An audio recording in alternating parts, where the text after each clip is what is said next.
Hey guys, welcome back to the kitchen. Today we'll be making chocoflan. This kind of chocoflan has a sponge cake base, so it's not the type of magic cake where it will switch position when you bake it. First, you want to heat up your sugar and your water. This is gonna be the caramel for your flan. This is gonna be the first step because we're gonna have to pour it into your cake pan and let it set. Heat your sugar and your water over medium-low heat and let it slowly dissolve and caramelize.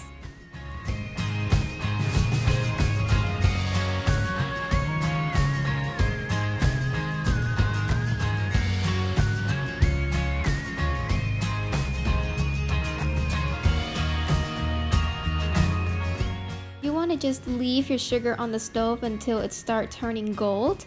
The gold color means it's caramelizing. You just want to swirl your pan to stir it. You don't want to just stick a spoon or anything in there because what it will do is it will candy your sugar. And when it starts turning this golden color, turn off the heat because it will still continue to cook, so you don't need to worry that your sugar is not there yet.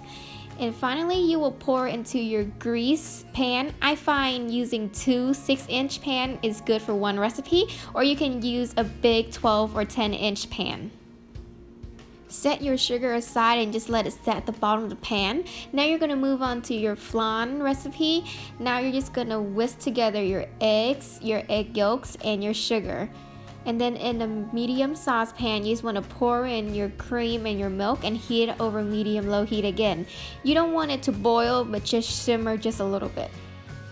After your milk and cream is thoroughly warm, you're gonna do what is called tempting the eggs.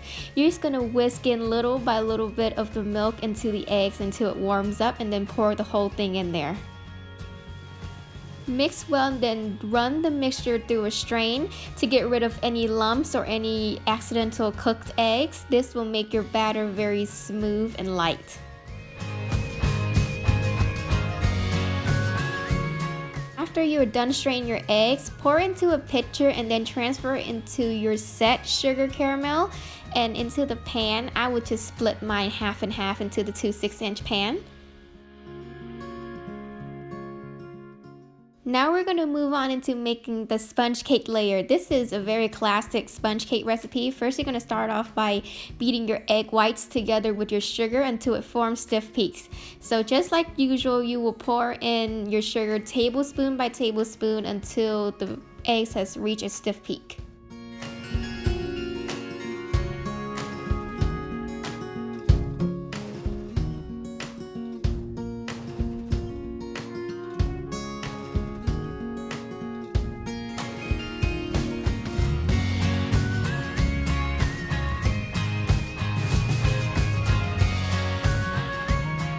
What you want to do now is add together your oil with your cocoa powder. This will make it into like a very nice light paste of cocoa, just for better incorporation. And then now you're going to add your egg yolks directly into your stiff egg whites and mix them together with your flour mixture. Shift in your flour and salt mixture, and then after that just slowly fold in with your egg whites and egg yolks. It will start to come together. Then add in your milk, and lastly add in your cocoa paste.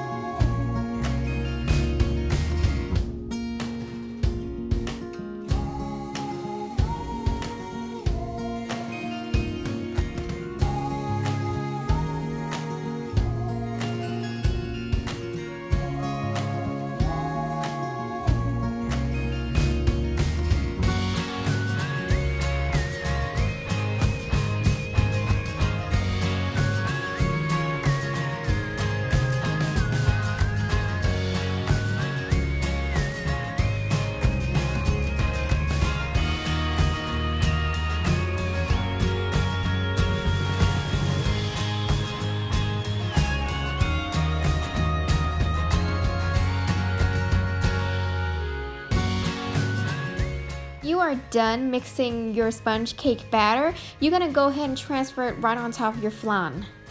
This sponge cake mixture is very light, so you don't need to worry about the sponge cake sinking. In a regular Chocoflan or magic cake, you will have the cake layer on the bottom, but this kind of batter is a sponge cake batter, so it's very light and you can just pour it on top of your flan mixture and it won't sink. And this is how it's gonna bake, with the layers separating and not mixing in together at all.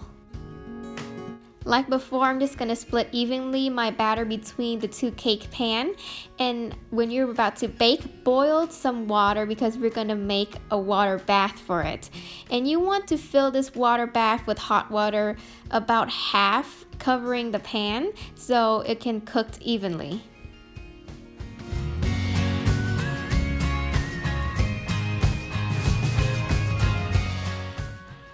After you're finished making your water bath, you're gonna bake this at 300 degrees for about 60 through 70 minutes.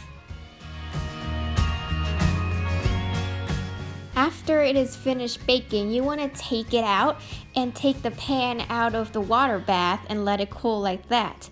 And when you want to take it out, because of the butter and grease before, you can easily take and flip it out. But if you find it troubling, you can run a knife around the edges and it will come right out.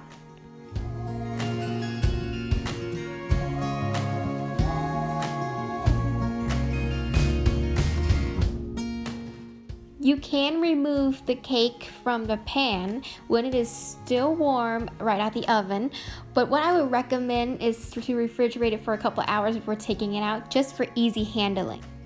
When you want to serve this cake, you can cut it into slices and then serve it with some strawberries or garnishes, but this cake is already as elegant as it is and you don't need to do too much to present it. Thank you for watching this video, and if you enjoyed this video, please leave a like below and please subscribe to my channel. Thank you.